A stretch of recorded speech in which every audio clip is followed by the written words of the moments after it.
Hello again, Maple third graders. I hope you've watched the short little intro video that I posted before this to give us a recap of some of the main things we need to know about The Boy Who Harnessed the Wind, written by William Kamkwamba and Brian Mueller. So we went over character setting, conflicts, and what happened last in that intro video. So if you haven't watched it yet, please go for it. And we are going to continue with The Boy Who Harnessed the Wind by William Kamkwamba and Brian Mueller with the very gracious permissions of Puffin Books, the publishers. And we're going to be reading pages 128 to 136. It is the beginning of chapter 8 and it is titled 20 Days.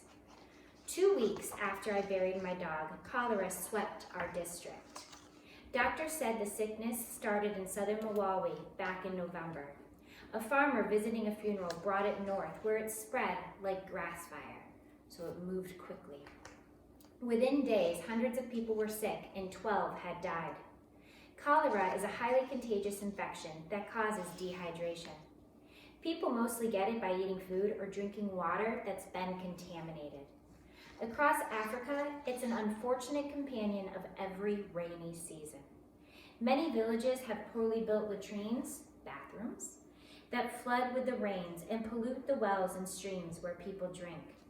Flies also spread the bacteria after crawling out of toilets and landing on food. During the famine, people out looking for food became the unwitting carriers. So in other words, they didn't realize they were spreading the disease. The cholera struck them on the roads and forced them to become sick in the bush. Rain, flies, and cockroaches then spread the infection onto banana peels, roots, and corn husks that others picked up to eat.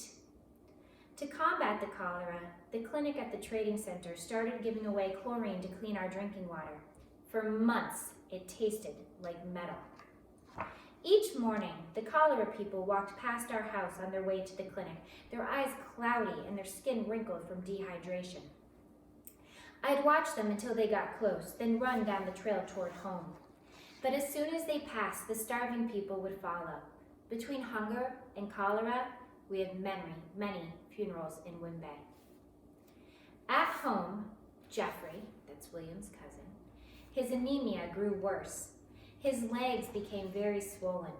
If you touched his foot, your finger left a mark in his bubbled skin, as if the foot were made of clay.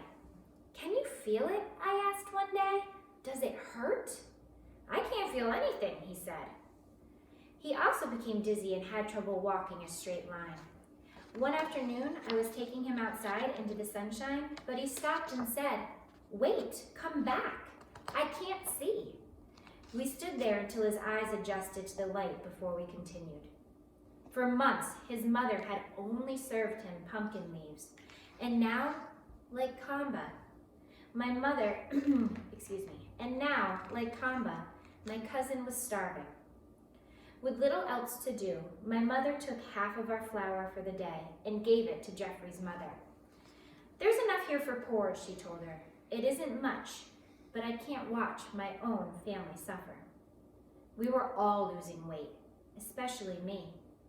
The bones were now showing in my chest and shoulders, and the rope belt that I made for my pants no longer worked. Now, I just pinched 2 belt loops together and tied them off with a stick, twisting more as I got thinner. My arms and legs looked like glue gun poles and ached all the time. I had trouble squeezing my hand into a fist. One afternoon, I was pulling weeds in the field when my heart started racing. I lost my breath and nearly fainted. What's happening with me, I thought.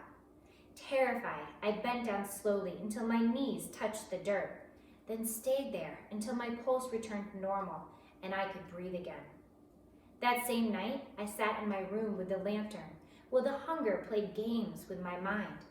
If I sat still enough, the walls began to spin in slow circles, like a merry-go-round. I followed a centipede up the wall for what seemed like hours.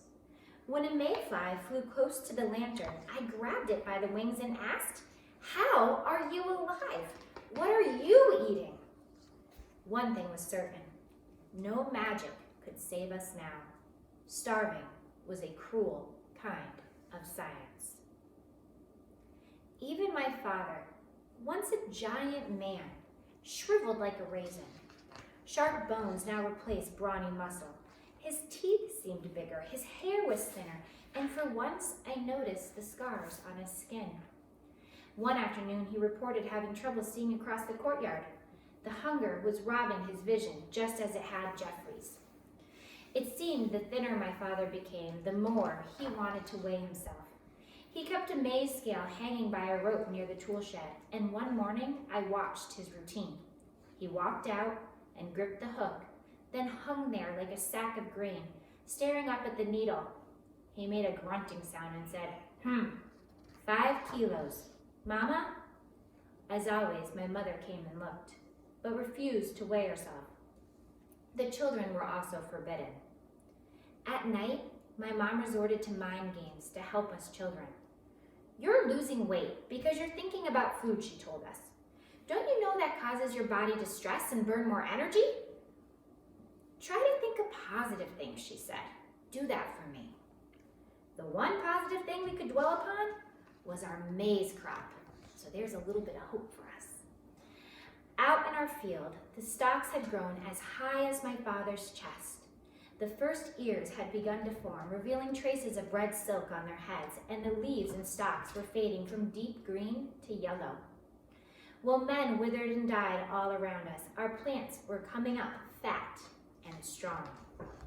20 days, I predicted to my father. I'd say you're right. If I was indeed correct, then we had 20 days until the green maize was ripe enough to eat, what we lovingly called dough. It's equivalent to the American corn on the cob, when the kernels are soft and sweet and pop between your teeth. All day and night, I dreamed of dough. By the beginning of March, the maize stalks had reached my father's head. At this stage, the flowers told you everything. Once the red and yellow silk began to dry and turn brown, you could start checking for dough. I'd go from stalk to stalk, pinching the cob to feel the grain. If the kernels crushed easily under my fingers, it was too early. But if they felt firm, then it was time. Every morning for a week, Jeffrey and I walked up and down the rows, pointing out ones that were nearly done. Then finally, I spotted a cob that appeared ripe and gave it a squeeze. It was firm. This one's ready, I said. Yeah, said Jeffrey, pointing to another, and so was this one, and this one, and this one. Our long-awaited day has finally arrived. Let's eat. Using the last of our energy, we ran through the rows, pulling the ripe dough and cradling them in our arms. Soon, I had 15 ears, and Jeffrey had the same. We peeled back the first layer of husk and tied them all together, then draped the chain across our shoulders. The sight of Jeffrey and me running through the courtyard with necklaces of dough, it nearly caused a riot. It's ready? Aisha asked, her eyes wide and excited. That's one of William's sisters. It's ready. The dough is ready. In the kitchen, I stoked the coals of my mother's fire until they burned red. Soon my sisters were crowded inside the door, fighting for space. Relax, I shouted. There's plenty of dough for everyone. I placed several cobs directly on the coals, then flipped them until the peels were crisp and blackened. I burned my fingers pulling one off, then stripped the steaming husks and began to eat. The kernels were meaty and warm and filled with the essence of goodness. I chewed long and slow. Each time I swallowed, I was returning something that had gone missing long ago. Looking up, I saw my parents in the doorway. I don't think this dough is ready, my father said, snatching one off the fire. He pulled off the silk and took his first bite. Within seconds, the blood of life seemed to rush back into his face. He knew we would live. It's ready, he said, and smiled. That afternoon, we must have eaten 30 ears of maize. As if heaven opened up, the first pumpkins in our fields were also ready.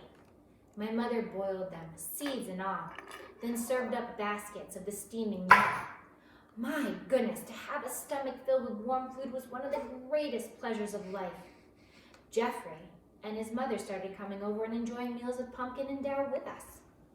Soon, the swelling in Jeffrey's legs went away, and he was smiling like his old self.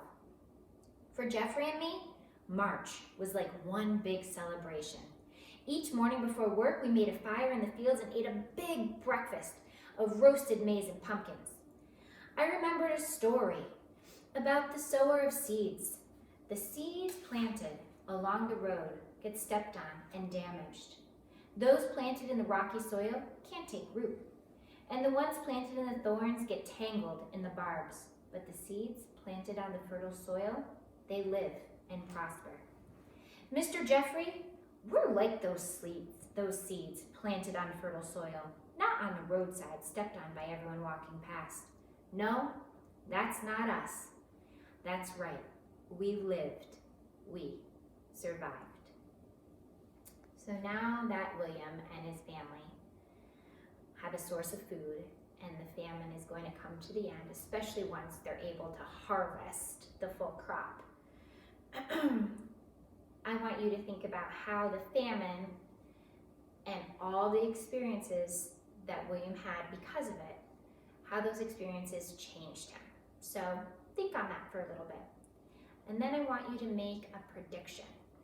Do you think William will be able to return to school? All right, I can't wait to read with you again. See you soon.